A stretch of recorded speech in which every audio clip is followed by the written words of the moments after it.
Alrighty folks, this is Lurch from Ireland Gaming and welcome to my Back to Basics tutorial series where we will be covering how to build various different types of vehicle from the very ground up, covering all of the fundamentals. Today we're going to start at the very basics, and that is the controls and building a very basic hull.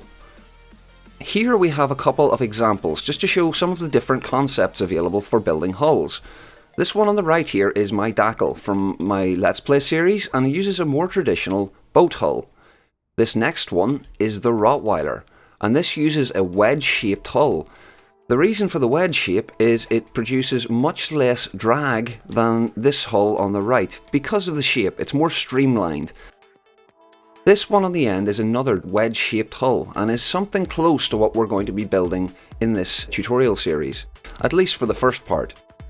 These are going to be short, concise, sort of 3 to 5 minute videos covering all of the basics of the game, so that it's easily searchable and you can find exactly the information that you need without having to sift through the whole video. So without further ado, we're going to move straight on to the building part of the video. And we will be starting to build one of these wedge-shaped hulls, and I'm going to cover some of the basic building controls as well, so we will be right back. So here we are in the vehicle designer, and this is what happens whenever you start it for the first time. You start with a little platform and a spawn beacon over there. The first thing I like to do is press the escape menu and go destroy all vehicles, because we don't need most of this for our vehicle designer. Then you press the B key, which will bring up build, and you'll see that the object starts to fall into the water. You can press the caps lock key on your keyboard and this will provide you like a dry dock and allow you to lift the hull out of the water, and this will make your entire build float into the air. It's extremely useful for building without it, wobbling in the water and having to dig through the different, layers. So we will start by building a block. I have selected a wood beam from the build menu. You press E to bring up your build menu. All of your controls are listed on the left hand side of the screen, and if you need them for quick reference, you can check them out there. You press the left mouse button whenever it's green like this and it will create a block. You can press the left mouse button when it is red like this and it will delete a block. Whenever the build icon is blue, it shows that you're unable to place a block there because there is not enough space for it. You can also shift replace blocks. If you hold the shift key, and you'll see here there is room for this block except for this one wooden block underneath, we can hold shift and press left click and we will replace it. The left and right mouse buttons in the keyboard build mode will go forward and back. Left is forward, right is back. Now these are the basic building controls and there are many more. I recommend that you have a quick play about with these before you even try to actually build anything. Now there are methods for rotating blocks. You can rotate them by holding the tab key, and as you see on the left a menu shows up with WSADQE to rotate blocks. And this allows you to rotate the block in various ways and position it the way that you want. You can also press the G key, and this will orientate the block in the direction that your camera is facing. It can be very useful. I don't use this personally, but many people do. We also have a really useful mirror mode, which is often forgotten about. You can press the N key and it will produce a mirror line based on what orientation your camera is in. If I press it while looking this direction, you'll see it goes this way. If we look down, you can place a mirror plane. Actually very hard to see like this, I'm afraid. You can see it better now. Mirror planes are extremely useful for building out your ship. Really useful. And you'll see I've already built a nice simple box with literally half as much work as is necessary if you're building manually. It also means that your ship also stays balanced, which is quite important for drag and for your ship's stability. Okay, so those are some of the basic building controls. I know they're not all of them, but you can reference them there on the left at all times, and I know it takes a little while to get the hang of these. They are pretty complicated, there's a lot to do, but you'll find that they are quite intuitive whenever you get started. There is also a mouse build mode for those more familiar with things like Minecraft and Space Engineers. If you press the F3 key, this allows your camera to go into free float mode and you can build with your mouse cursor. This is better for some people. Personally, I prefer the other mode. and use it pretty much exclusively. This can be useful for moving around large builds quickly though. Okay, now that we know some very basic controls, we can start building a hull of some description. I'm going to build this one quite large to leave it very spacious and give us a bit of room. You can probably get away with building this a lot smaller than I plan to. Now, I am building this to be about 7 blocks wide, and we're going to go forward a bit here, and I'm just going to build like a skeleton shape for it at the start. And as I say, we're going to make this quite big. Now, I have a nice big box here, and we can use the fill key to speed up our build.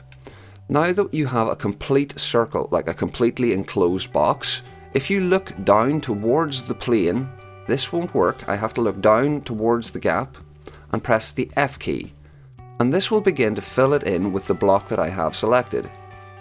You have to have a completed outline for this. Let's show you an example of where you cannot fill a block. You'll see here that there is a gap at the end. If I press the F key, nothing happens, because I can't actually fill anything because there's no box to fill. If we close it off, now we have a completed box with a full outline, and we can press the fill key. Now we've got quite a big ship here. I don't think it needs to be quite this big, so let's cut off a couple of sections off the front. And maybe a little bit more. Now we're going to start building the hull shape. Because I was going for a wedge, we'll use this. And this is a 4-meter wedge block. We use wedges because they have a lower drag amount, and we'll be covering drag later in the video. Right now, we're just going to start off by building a very basic start. I'm going to use wood blocks in the corner just to allow them to have some sort of skeletal structure. We're going to want to reinforce that later, so that whenever this wood block gets destroyed, or if it gets destroyed, the whole front doesn't fall off our ship. So I'm using the R key to replace the block here. If I press R on a block when I'm hovered over it, it selects the block that's there and allows you to build a little bit quicker. These little efficiencies really help speed up your builds. And you'll find that as you get along, you'll be able to build much bigger contraptions and creations in much shorter spaces of time. Now we have a pretty big hull here, and I think it's time to flesh out the sides.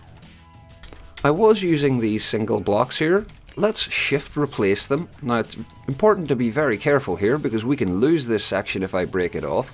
You hold the shift key and left mouse button. As long as this block can be placed, it will replace it and will add to the shape of our hull.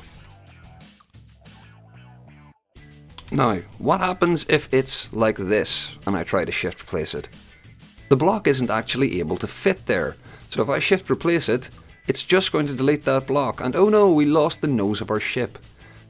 That's something to be very careful of. You can easily cut off huge sections of your ship if you're not careful, so be sure to build structures and skeletons to make sure that everything's attached and it doesn't break whenever you cut blocks off. Now, let us do the side of the ship. And this will give us enough to say that our hull is relatively ready to start accepting components in, different parts. So, we've built this bit and I've got a nice big skeleton along the side here, but let's use the fill key again. So we press F here, we're in the plane and we've got a fully completed box. If we press F, you'll notice that the other side isn't filling. Unfortunately, the fill key does not work with mirror mode. So we want to wait for this one to finish, and then we can create another fill command on the other side.